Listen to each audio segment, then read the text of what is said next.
So, Sean, here you are, this successful TEDx speaker, professional speaker. You travel around the country. I don't know, international as well, but I feel like, mastered a very important aspect of life, and that's the human brain and the psychology behind everything.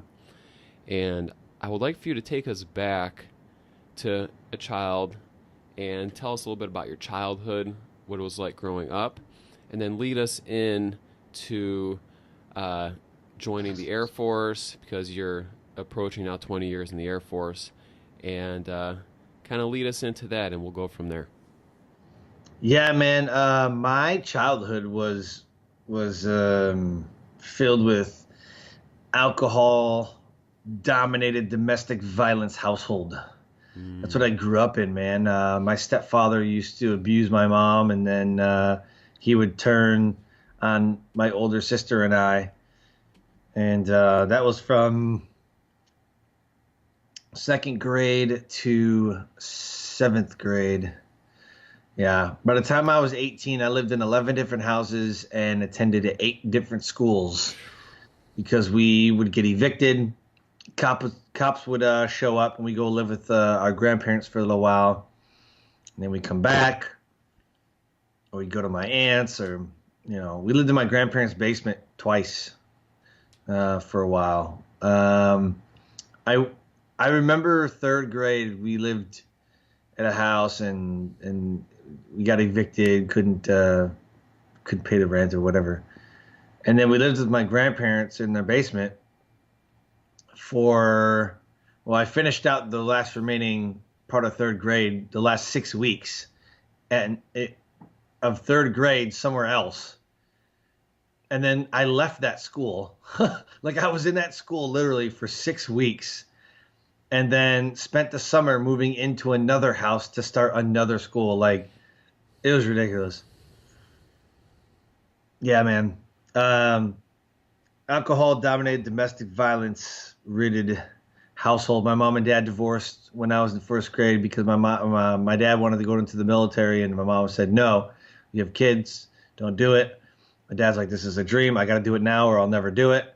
So he left, and so my mom left and then divorced him before he come back. So Man, that's intense. What kind of effect do you think that had on you as a child? Going from school to school, the violence and growing up in that type of environment. Did that fuel you today to get you to where you are, or did that like bring you down, and that kind of is the path that you went towards? Can you talk on that for a little bit? yeah, I didn't. Man, it like having that environment.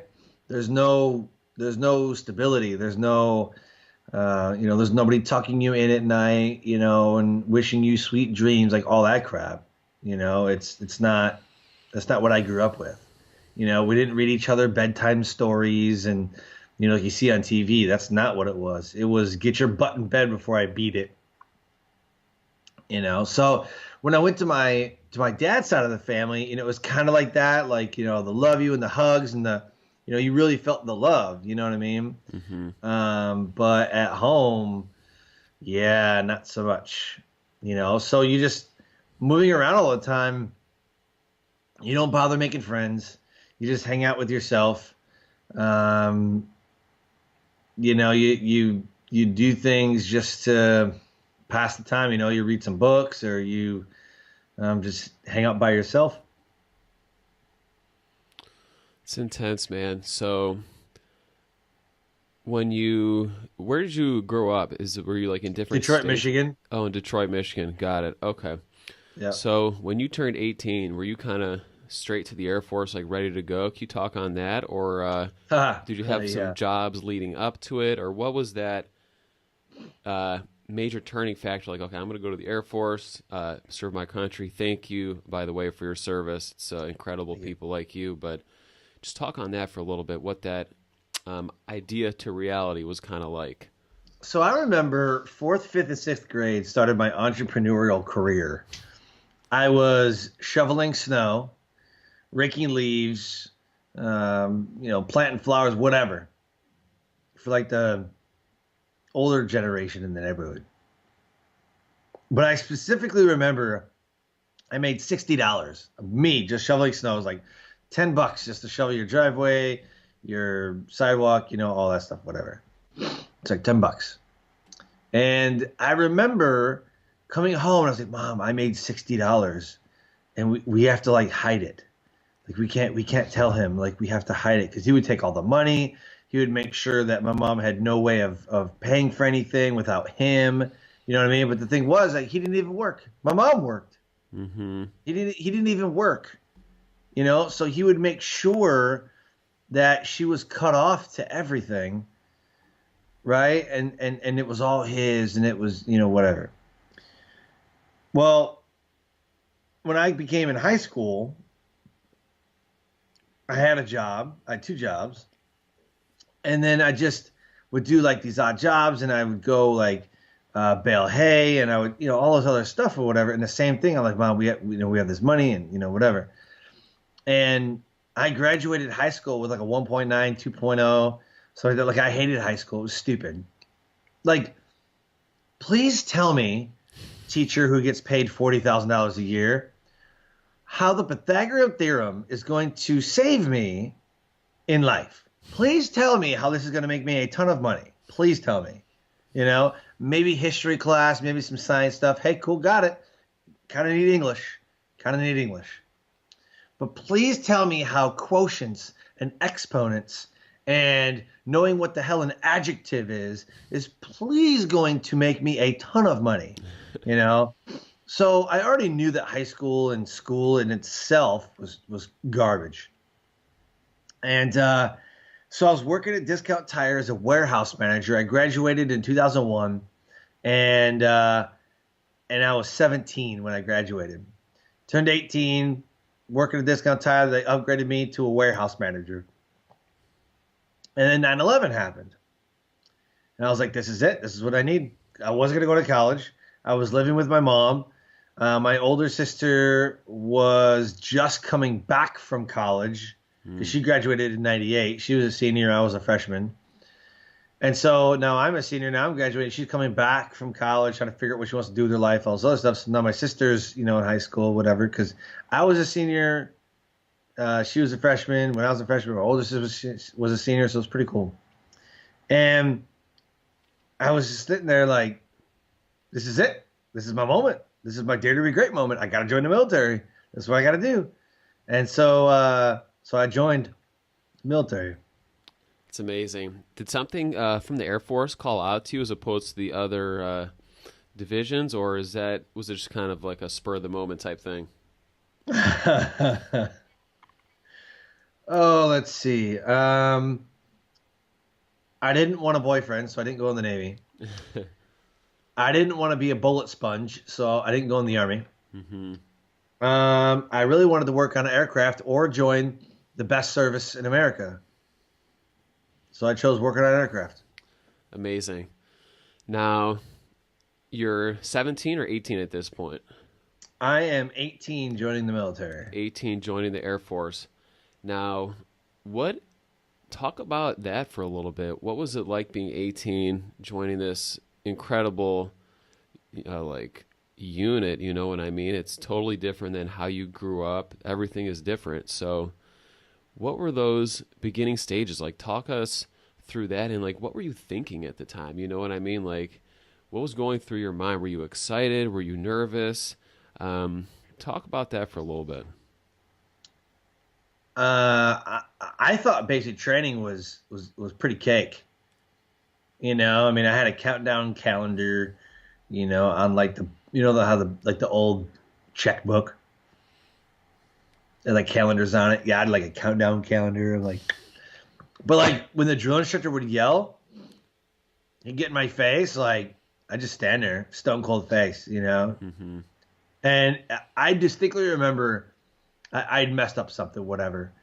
And he's in my face and he's scrubbing. He's nose to nose, is just screaming at me, whatever. And I only got messed with in basic training like twice. And the second time, screaming and screaming and screaming. And blah, blah, blah, blah. Do I make you nervous? No, sir. I don't. No, sir. Are you kidding? Blah, blah, blah, blah, just screaming at me. He's like, I'll freaking hurt you. Blah, blah, blah, blah, blah, blah, like screaming at me.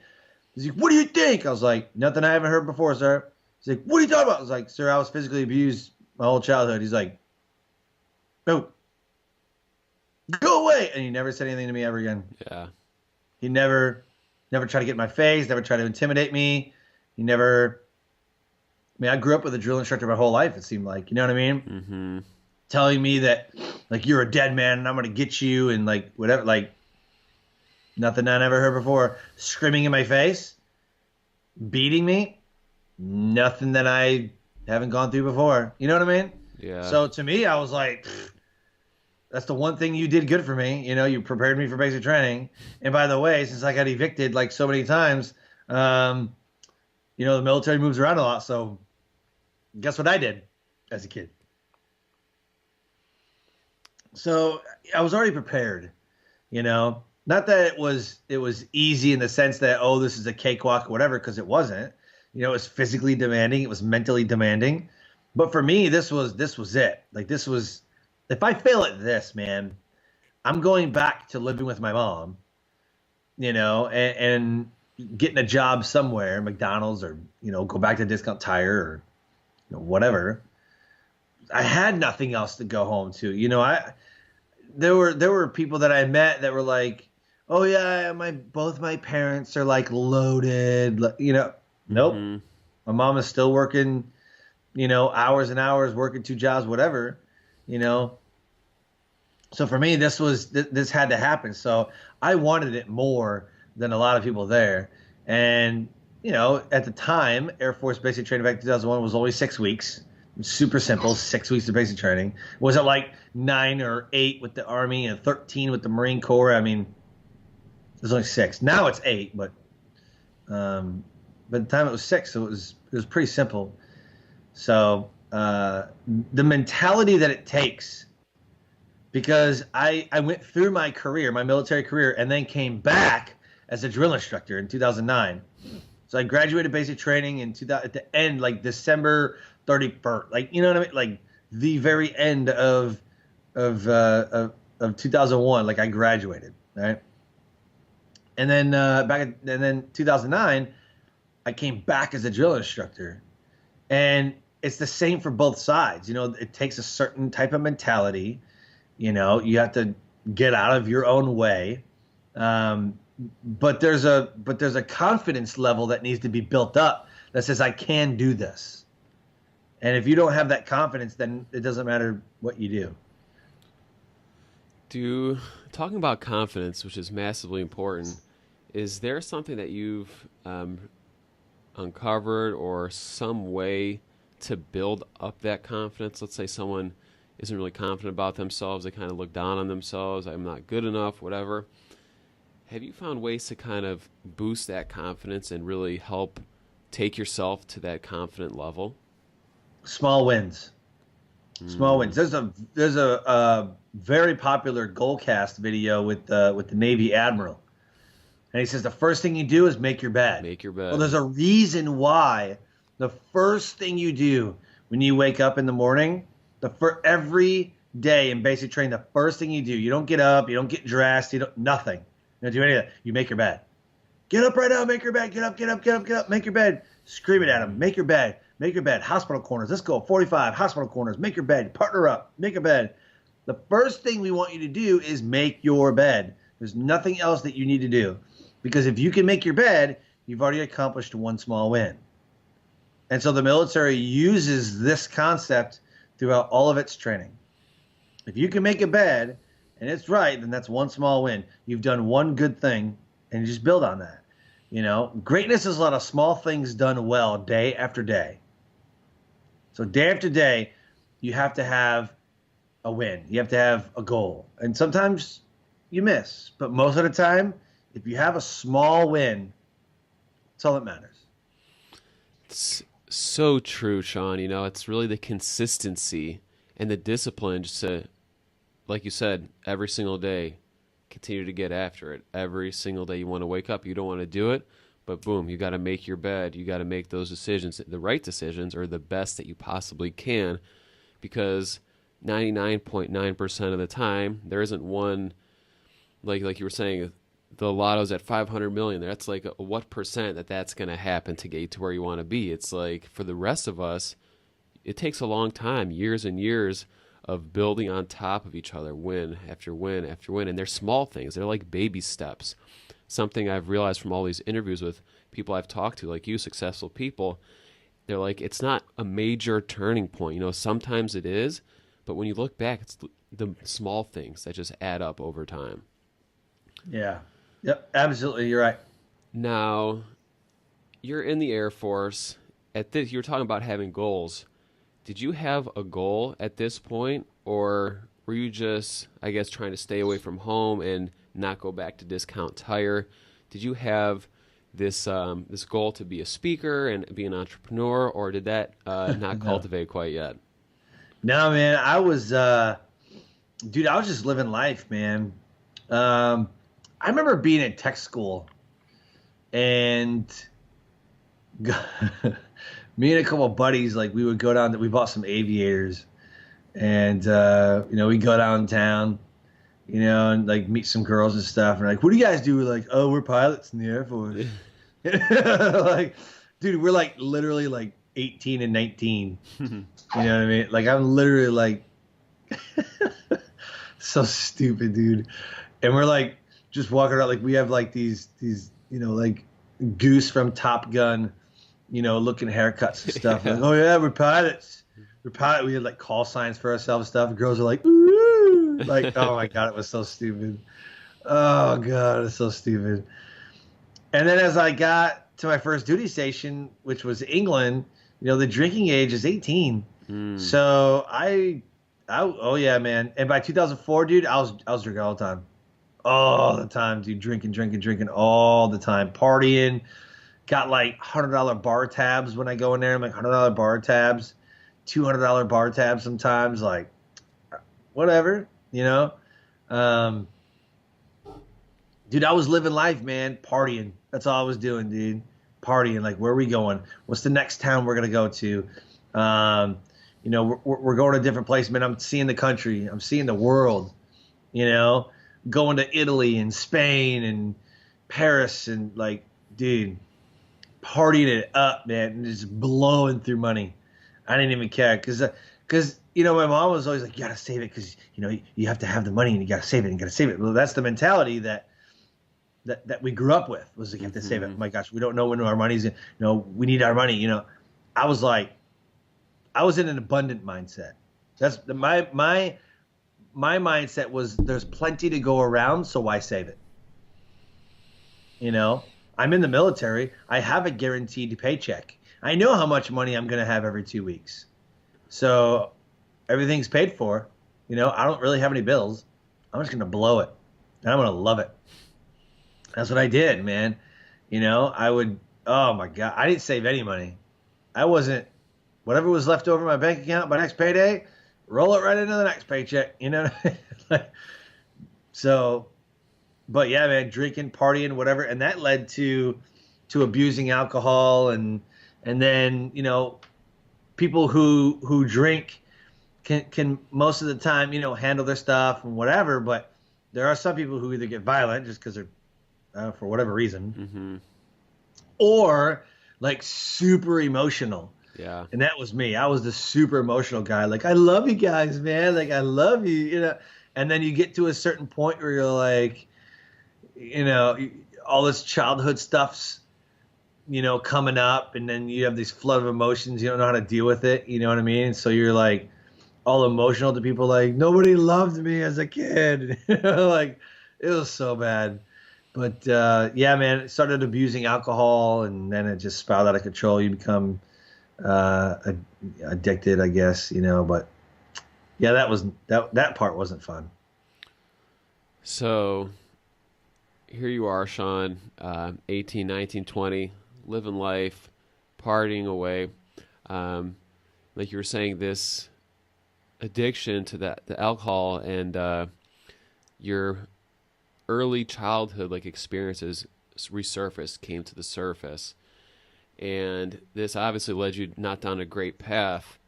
Um, can you talk to us about, I guess, the major shift you had in life from just kind of living life, whatever, partying, drinking, to like, okay, I'm gonna take my life into my hands and I'm gonna do something about it. Can you talk to us about that Yeah. major pivotal point? Yeah. So in 2008, um, well, 2007, my house burned down because I was partying and drinking, and St. Patrick's Day, 2007. Yeah, the house burns down, and you know, at that time, you do what everybody else does when you go through through that type of situation. You go through that type of you know It's a rut, I loss. guess you would. Yeah. Yeah, man, you get married. So I got married in July of 2007, and we're coming up on 11 years this month.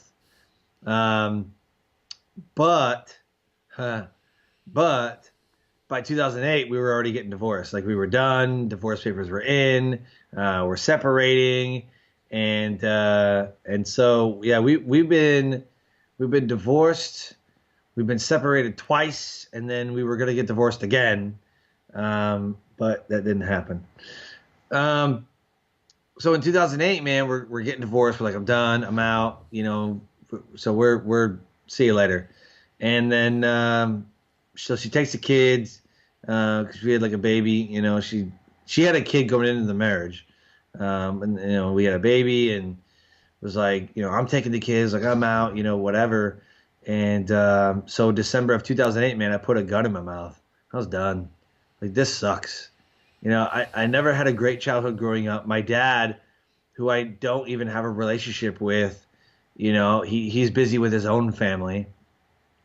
He's still in the military. My dad's side of the family is like, it's gonna be okay. They're all positive. My mom's side of the family is like, man, you're messing up. You're being stupid. I don't know. I didn't feel like I had anybody in my corner.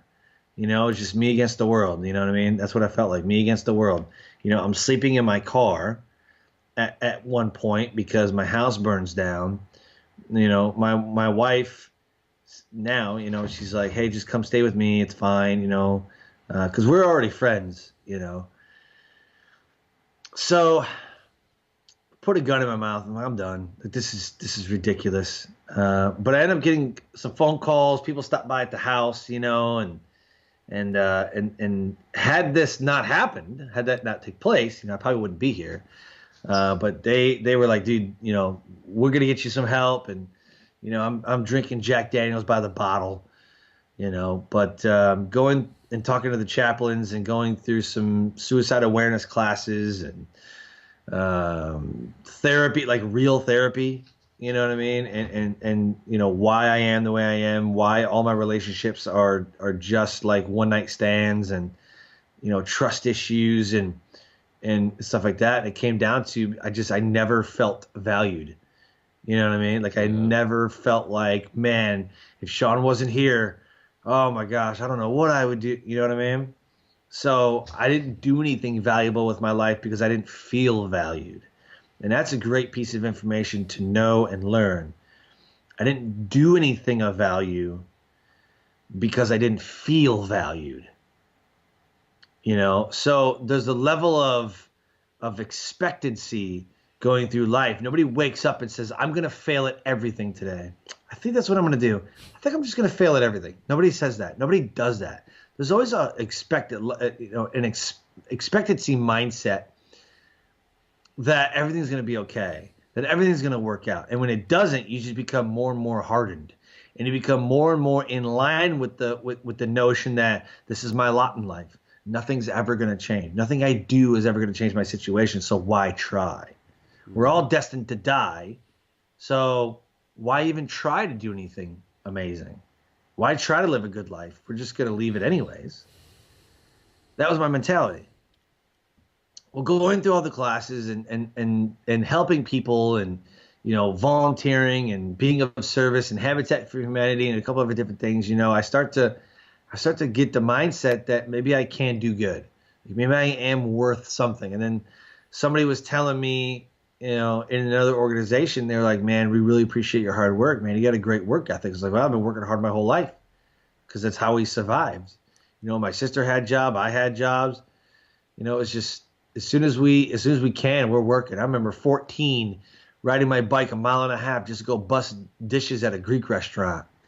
And then I learned to cook, and then I learned like all this other stuff, and I was working all kinds of stupid hours that you're not supposed to work as a 14-year-old, but I had to because we needed the money. And so I overcome all this other stuff. I'm not drinking, quit smoking. I'm trying to win back my reputation. And my commander's like, dude, you gotta be a drill instructor, man. You'd be a great drill instructor. You overcame an awesome testimony or an awesome, adversity, whatever. You have a powerful testimony. You're like so different, man. You're so different. You should go be a drill instructor. Like, oh man, yeah, I always thought about it. I'd love to, but no, I'm not good enough. And those guys are so elite. There's no way I could ever do that.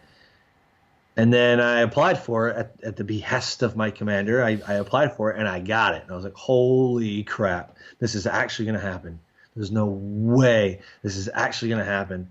And that was my introductory to personal and professional development. I started reading John Maxwell books. I read a book, The Power of Positivity by Norman Vincent Peale. It's like my first personal development book was that book right there. And I was like, man, I love this. Like, I got to know more, So I dove headfirst, man. And the first year that you're a drill instructor, it's called your rookie year. You're a rookie instructor. And what they do is they have a bunch of competitions and stuff, to check on how you're doing, whatever.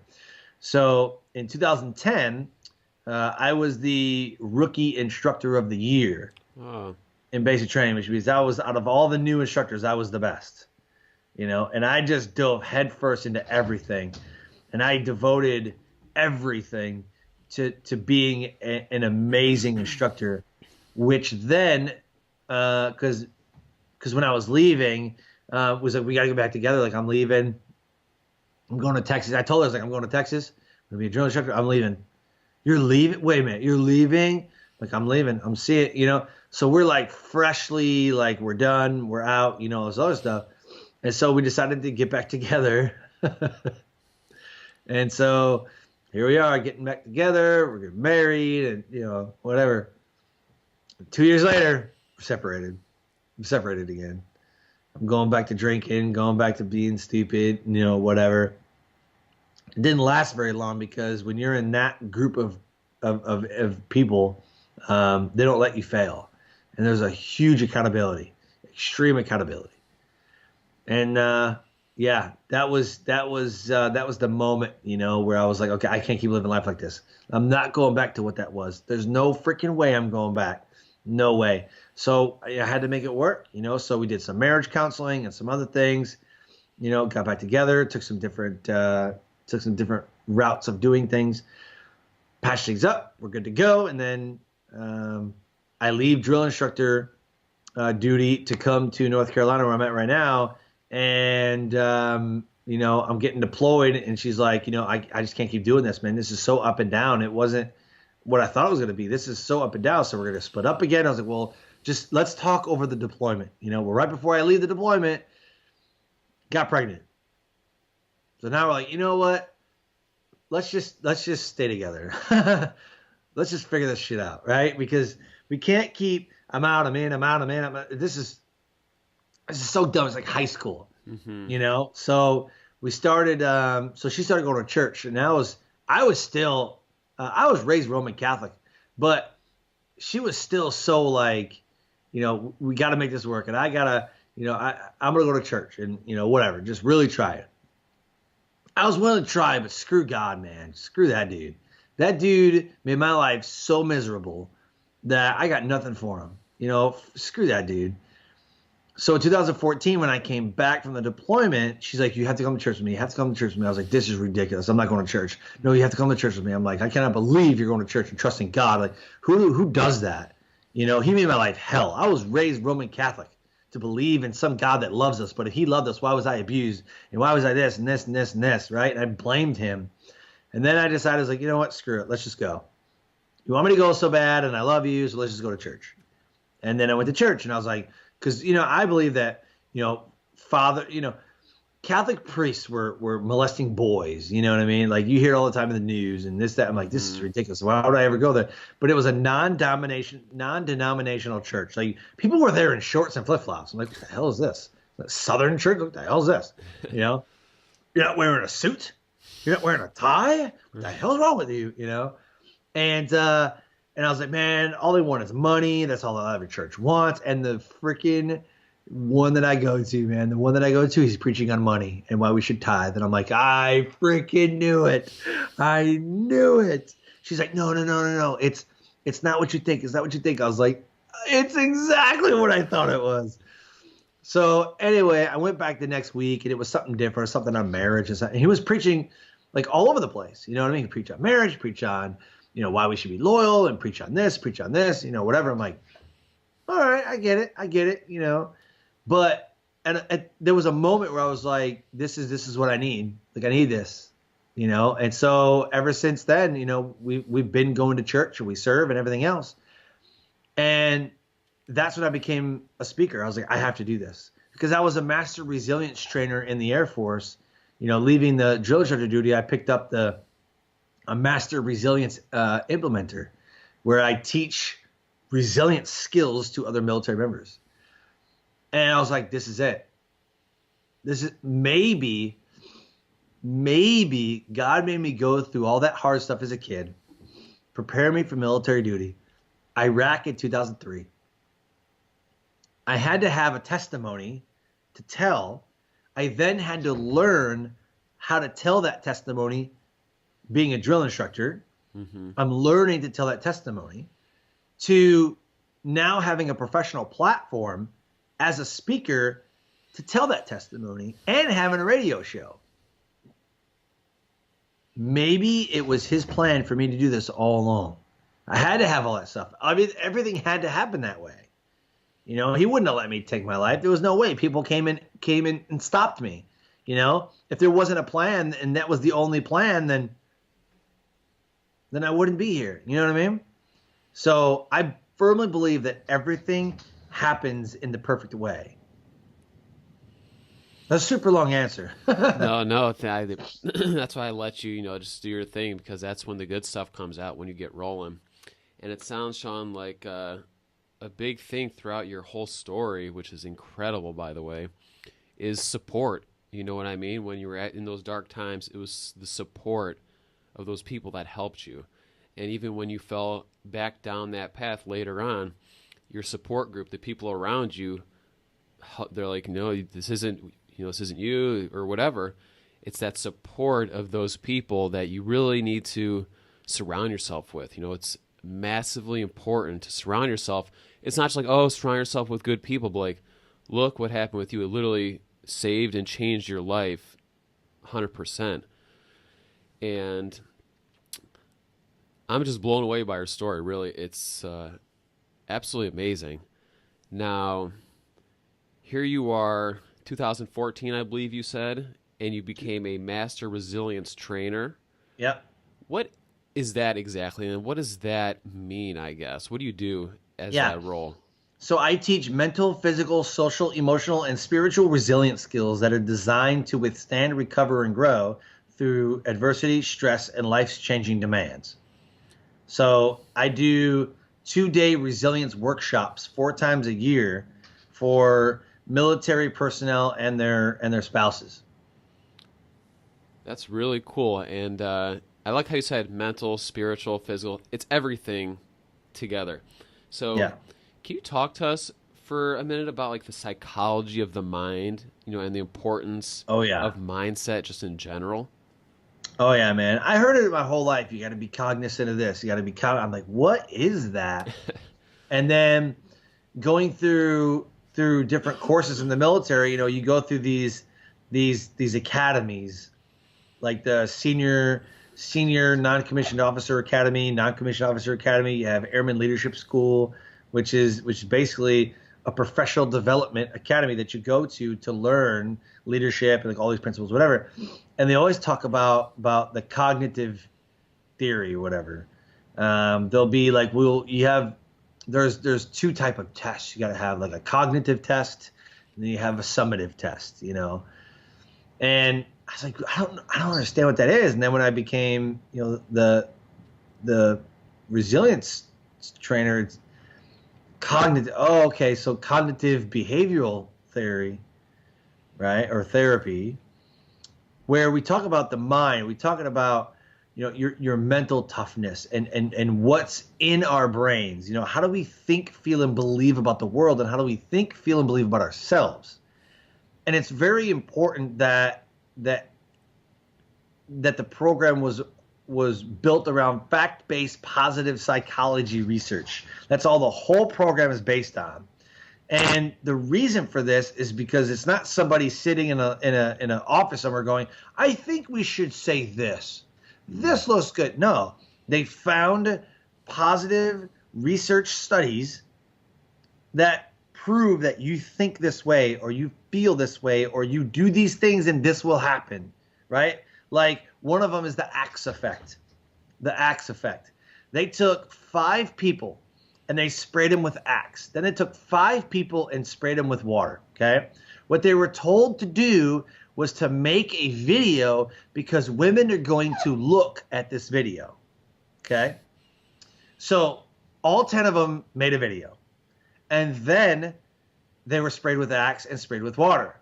And they said, okay, we want you to, and the same rules, like, okay, women are going to watch this video, okay? They're going to watch this video, okay? And then we're going to spray you, and then, like, you'll meet them. So we got to make another video, okay? And the women could tell which ones were sprayed with axe and which ones weren't.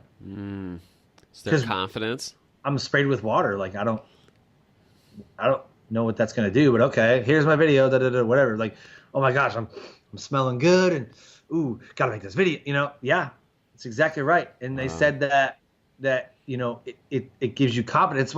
That's why people call alcohol liquid courage, So it's these things that play a role in our mind that gives us confidence, gives us, the will, or, whatever. There's another one called the white bear phenomena. The white bear phenomena says that where focus goes, energy flows. Yep. Okay. So you take a picture of a polar bear, and they were like, look at the polar bear, study the polar bear, study the polar bear. And I did this in my TEDx talk. Look at the polar bear, and then I want you to close your eyes. I want you to not think about the polar bear. And the whole time you're telling them, don't think about the polar bear. I don't want you to think about it. Do not think about the polar bear that you just saw on the screen. Don't think about it. There's a polar bear up there, but I don't want you to think about it. Not even Coca-Cola bears. The Coca-Cola bears that you see during Christmas time. Don't think about those. No white, fluffy polar bears. Don't think about them. And you keep doing that over and over again because we do this to ourselves. We do this. You go through a bad breakup. You constantly think, I'm not even going to think about it. They don't even matter. They don't even matter. You talk about it all the time, and guess what? You're putting energy towards it, so you think about it. And so the white bear phenomena was a research study done that says that whatever you put energy towards will happen. If I put energy towards not thinking about something, guess what I'm doing? I'm thinking about it. So it's about acceptance. It's accepting the things that happened in life and then moving on. Once you accept the thoughts that you have, you can then deal with those thoughts. But if you try to just block them out, they're going to come anyways. Does that make sense? Oh, yeah, absolutely. It sounds like, 'cause I recently went through something similar, not a breakup or anything like that, but something like something personal, And I have a coach as well, and he was like, you know what, it's okay, to vent a little bit. But when I talked to him, it was on like a Tuesday, and this happened on a Friday. And the whole weekend, I'm like, I'm not going to think about it, whatever. But it was in my head, the whole time. Yep. And he said something that was profound. It totally changed my mindset. He said, it's okay to vent and feel all these things, but instead of putting your energy into this, it's literally draining the energy from you pursuing your goals. So he's like, when this happens, I know it's not easy, but shift it. Like you said, accept it, that it happened and it's in the past, and put that energy towards taking you to the next level, taking you to your goals. I was like, oh my God, you're right. The past 4 days, I didn't do anything on taking myself to the next level. But like, I didn't realize until you brought that to my attention. Yep. And so, do you think that's a good thing people can do? Let's say they do go through a bad breakup, or they get laid off from work, or whatever that may be, to just focus on what they want to do or what they Right. want to have come to them. Do you think that's a good thing to do? Yeah, there has to be a level of acceptance. Nobody's saying that you have to like it. You get Right. laid off, you get fired, you know what? Nobody says you have to like it, but you have to accept it. Because once you accept it's like the stages of grief, right? Acceptance is one of the stages of grief. And it's always like at the end, right? So we're in denial, we are angry, we're sad, you know, and then there's like this level of acceptance. Well, what we want you to do is accept the adversity that has happened, the things that have happened, which I didn't. I didn't want to accept. I'm like, why did this happen to me? Why did this happen? You know what I mean? So people play the victim mindset because they live in the non-accepting world. Mm. If you ever notice people who have gone through some horrible things and they've accepted everything and they've moved on, can talk about it in a way that, yeah, this sucked, and I wouldn't want to wish that on anybody, but people who are going through it are like, this poor me, this happened to me, and life is unfair. They haven't accepted anything. They haven't moved on from anything. So there has to be a level of acceptance. Absolutely has to. And once you can accept the thoughts that you're having, accept the adversity that you've had or are going through, right? You can then take the necessary steps to deal with it. Makes literally total sense what you just said. Like, you can't take the steps to deal with it if you're just like, oh, like the victim mentality. You have to make that switch, Yep. and then you start moving forward. Yep. Now, I want to talk about shift into your speaking career a little bit. So you're in church that day, or those days, every Sunday, whatever it is, and you see this the sermons. You're like, wow, and something clicked. It sounds like, where you're like, everything. Maybe God has set me up my whole life to do this. Is that when the idea was kind of planted? Like, I want to be a TEDx speaker. I want to speak to people. I want to help people. Is that where that idea was kind of planted? Right. Yeah, absolutely, man. Absolutely. Because 2014 and then 2015, I'm doing all the training, and I love speaking. I loved everything about being a drill instructor. All the talks I gave and the teaching of classes, and I loved it. And so I was speaking at high schools and colleges and all that stuff. But I was never paid for it. They were like, hey, would you want to come speak to our school? I'm like, yeah, that's cool. Let's do this, and I loved it.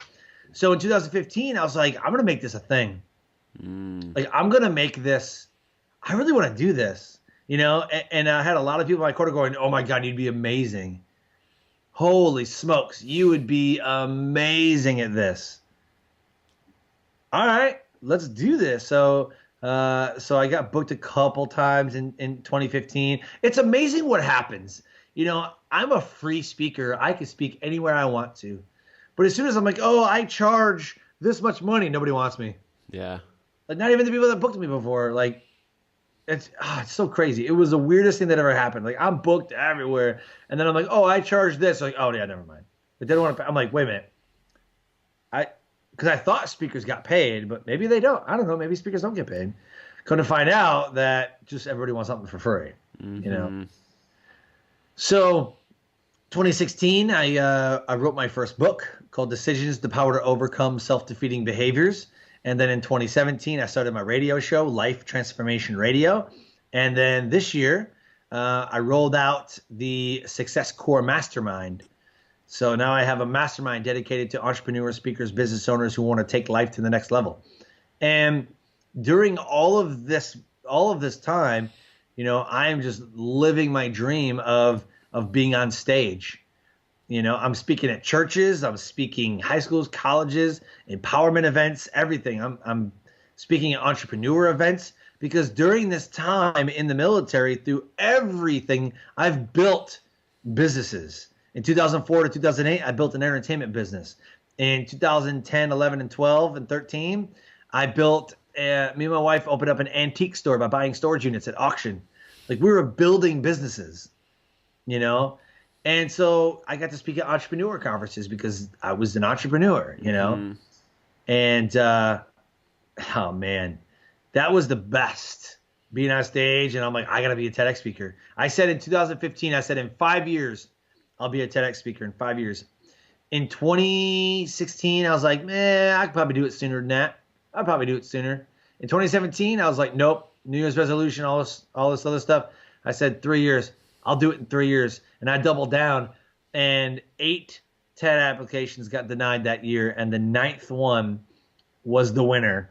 And December of 2017, I delivered my TEDx talk called Hack Your Brain for Success. I love that, by the way. And I love what you did there, like what you just said. People need to pay attention. The first 8 applications got denied, but the 9th got accepted. Yeah. And that's where people think, oh, it's not working. You might be one application or one pivot away from getting to that thing that you've been dreaming about. So it all comes back to what we were talking about in the beginning, is consistency and the discipline just to keep going, get knocked down, keep moving forward, keep your eyes on that end goal that you have. Yeah. So, you know, at 211 degrees, water is super freaking hot. Yeah. At 212, it begins to boil. You're 1 degree away from a breakthrough. 1 degree. I love that. I've never heard that before. I'm going to start using that, but I'll give you credit for it. Don't worry. I'll give it to you for free. Okay, I'll take it. So now you have this great speaking career, and you're really helping people transform their lives. You have this mastermind, TEDx talk. And what are a few, looking back kind of, and I know you're still going through it, but what are a few like key action steps or things that you did to propel yourself to succeed in this speaking career? I'm pretty resourceful. I had to be, growing up and being in the military, like you get resourceful. You make things happen no matter what, And so I don't believe that money is a reason why you don't do something. I don't believe that that your network or the people that you surround yourself with or whatever. I come up with every freaking reason why you're not succeeding. Nothing to do with any of that. It has the fact that you're not resourceful enough. So I was wanting to be a speaker. I'm like, well, how do I do it? I'm not just going around and posting all over a Facebook group going, I want to do this. How do I do this? And like, I need a mentor. Like I was like, I need to figure this out. Google how to be a professional speaker, how to get paid, how to find, and Google is like your freaking best friend. You can find anything you want to know on Google. Anything. It is an unlimited amount of resource. So I Googled how to be a professional speaker, and it said I needed a website, I needed this, I needed this. I'm like, cool. And I would look at, and I would read so many different articles, and I would figure out who are the people in this space. Now, Tony Robbins is the category king when it comes to professionally speaking. Right. Then there's Les Brown. Everybody knows Les Brown. Mm-hmm. And then there's guys like, Gary Vaynerchuk, and there's people that are like Eric Thomas. A lot of people aren't familiar with him, but he's like massive. I mean, he's $50,000 for him to come speak somewhere. He's incredible. Love ET, yeah. Oh, dude, the dude is amazing. We're both from Detroit, and just love it, man.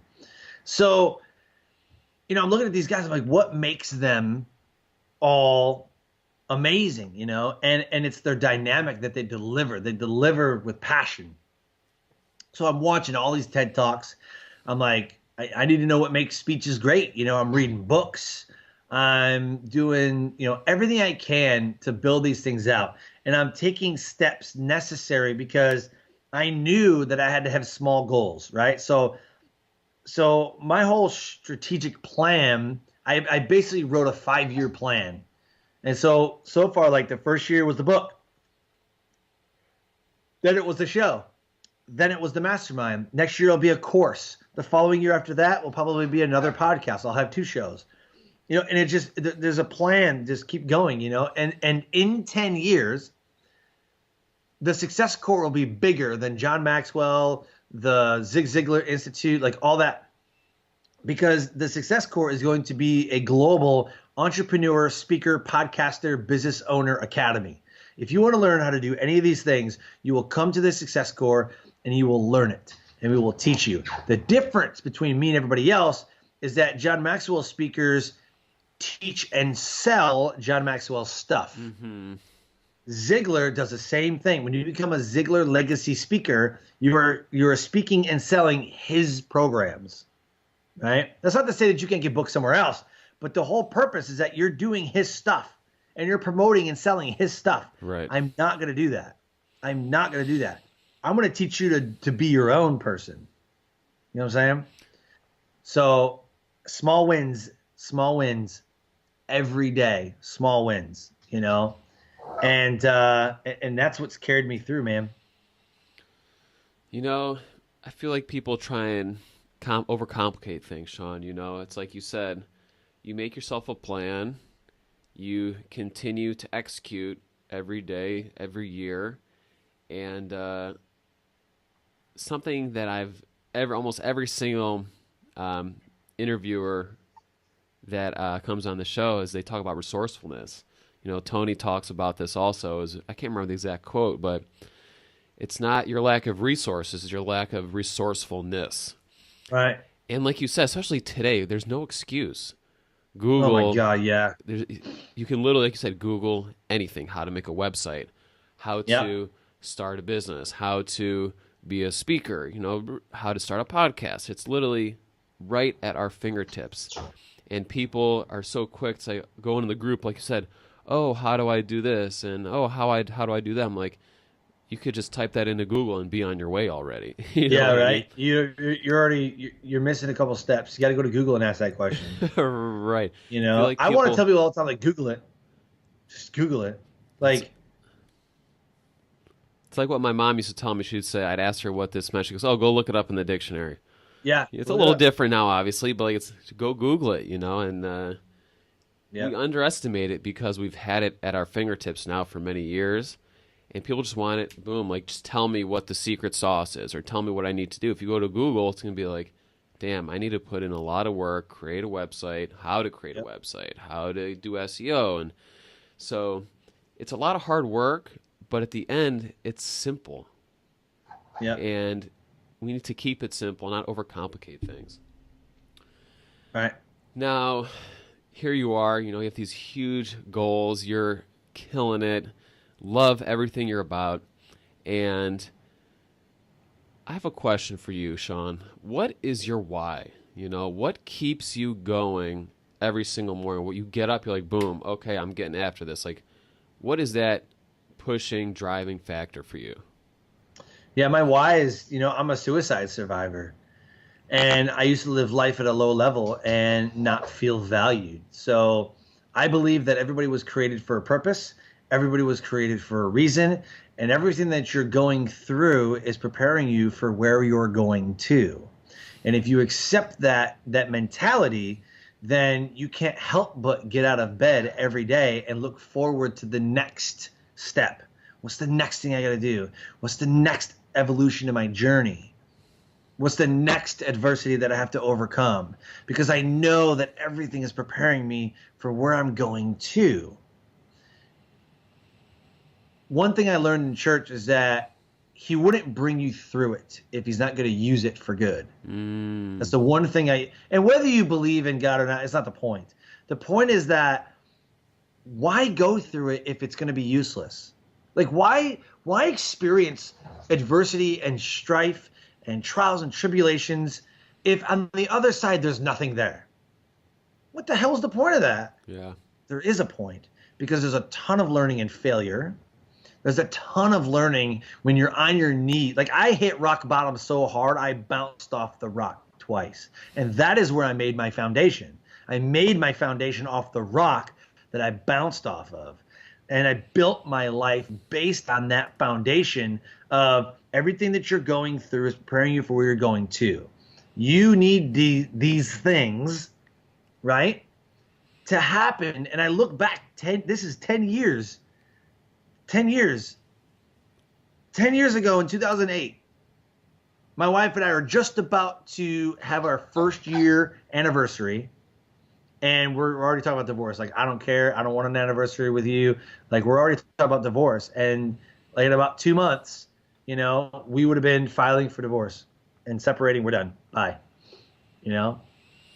And so, yeah, man, everything that you're going through is preparing you for where you're going to. And that's what I live. I live my life off of that. You know, everything, like, what's great about this? If you can ever ask yourself every day, what's great about every single moment? My mentor is John Vroman, and he talks about creating moments. Every moment of life has a meaning. You have the power to give each and every moment meaning. That's what it's all about, you know, staying in the present moment and just to learn, you know, from what we've gone through. Like I said, there's a lot of experience and things to learn from failure, and I could not agree more. And something that I want to ask you, Sean, is I'm trying to see how to phrase this. So you're all about the psychology and training your brain. What are one or two things that we can do today or every morning, whatever it is, to help train our brains to either break a habit or train ourselves to adapt a habit that, you know, working out or reading or whatever that may be? Can you talk on that for a couple minutes and then we'll yeah. So my TEDx talk is about hacking your brain for success and what that looks like. And so they did some research years ago, and it's called the London Cab Driver Research. And what they found, they followed around all of these cab drivers, and they took MRIs of their brains, and they took MRIs of everybody else's brains, lawyers, doctors, people off the street, whatever, just random people. They took all these MRIs, and it takes like 2 to 3 years for these London cab drivers in this training to remember all of the roads, because you can't use GPS. Like, they want you to remember, which is, I thought it was kind of stupid. I'm like, dude, why wouldn't you just set yourself up for success and use a damn GPS? But whatever. But I guess it's the point where, you know, it's right around the time that GPS is coming out, you know, that you need to figure out a way or come up with a way to remember all these roads. And it's called the the Knowledge of London Examination System is what it's called. And some of these tests, these guys have taken up to 12 times, and they just can't pass it. It takes so long to just pass this test. So what they found was that people who formed daily habits or daily reminders literally changed the way they remembered the roads. So they took MRIs of their brains, and they found that the brain's hippocampus was becoming enlarged. And that's where the spatial navigation is. That's where, you know, the memory sequence, everything is all like laid right there. Okay. And they saw that people were literally changing their brain's nerve structure in a way that made them more resourceful, that they remembered more than those who weren't. Those who were just winging it or, you know, whatever. They had a plan. So what that tells us is that you have to have daily habits. I do the miracle morning. In the morning, I do what's called the miracle morning. Hal Elrod's system about using savers and charms, you know, scribing, the vision, you know, mindfulness, exercising, you know, all that stuff, reading. You know, it's the miracle morning. And, you know, you have daily routines at night and stuff like that. But I have daily habits. Like, I count 3 blessings a day. I have a gratitude habit. I count 3 blessings a day every single day. Right? So I wake up this morning and I get to be on your show. Boom. That's a blessing. So you're already my first blessing for the day. I've already started off the day correct. Right? If you started off in a negative mindset, then law of attraction says you'll attract that. So yeah, you have to form daily habits. It takes like up to 66 days. Like, between, you know, the first 7 days, you're trying to form a new habit, and you might do it, you might not, you know, whatever. 14 days in, you're starting to form it. 21 days in, it's starting to become regular. Like, okay, I got this. Okay, it's getting easier. And then right around the 30th, 40th day, they're like, you start to forget. You're just like, yeah, whatever. I've got this. You feel overconfident, and then you end up failing. But it's after that 66th day or doing something 66 times that your brain forms and cements a new habit into its brain. Mm. You have a new habit now. So what I tell everybody is in their Facebook groups, they're like, I need a challenge. I need to do. I'm like, do a 66-day challenge on gratitude. Because if you count 3 blessings a day for 66 days, you're going to form a gratitude habit. And you're also going to have 198 different blessings that you're thankful for. So you have to have a habit. And I have a gratitude habit. I love it. Really love that, Sean. I'm all about gratitude. It's like we were talking about before we got on the call. We're just every day is a great day. Because we're Yep. here, and we're really blessed to be where we are. And to hit on what you just said, what can people do? Like, what tip can you give people to create that habit and to stick with it? You know what I mean? Like you said, 14 days, you kind of fall off or whatever it is. Right. What maybe it's like finding your why or something that can help you push through that adversity and not give up. Yeah, you need to find out what your core values are. Core values are your moral compass. It's what guides you. It's what's on the other end of the string of the kite that's getting beat down by the winds of life. What is on the other end of the string? It's your core values. It's how you think, feel, and believe about the world and about yourself. My top 5 core values are God, relationships, integrity and honesty, because I believe it's the same thing. Integrity is doing what's right when no one's looking. Loyalty, and then transformation is a core value. That's what I want. I'm all about transformation. It's the name of my show, Life Transformation Radio. I'm all about I'm a transformation. I'm not a motivational speaker. I'm a transformational speaker. I'm a resilient speaker, And so you have to have your core values, because values are where you want to be in life. That's where you want to be, So if you want to be an amazing husband, father, spouse, child, whatever, you have to have a value. What is the value? I value my relationship, right? I value loyalty. So I want to be a loyal person. I value health and longevity. I want to live a healthy life. I value that. So I'm going to take steps necessary to do that. So values are where you want to be in life, and goals are just your accomplishments along the way. So true, Sean. It's your foundation at the end of the day. It's got to come back to that always. And to kind of bring everything together, I loved how this is focused on the mindset, really, in the mind. So to bring it all together, how has your mindset shifted from that day 10 years ago when you're at your house, jack in one hand, gun in the other? How is your mindset shifted between then and the man that I'm talking to right now? Oh, man. I live my life by one simple principle. You say yes and you figure it out. Because when you say yes to things, it opens up the door to new possibilities and new experiences that you would have never experienced had you said no. So I live my life by that, man. You say yes and figure it out. The mindset that I have is it's an abundant mindset. I've yet to scratch the surface on what I'm capable of creating, on what I'm capable of accomplishing. And I firmly believe that in the next 10 years is when I'll see the most amount of growth. Because I'm already setting myself up on the path. I've got 3 years to go before I retire from the military. So in November of 2021, I will be retired after 20 years of service.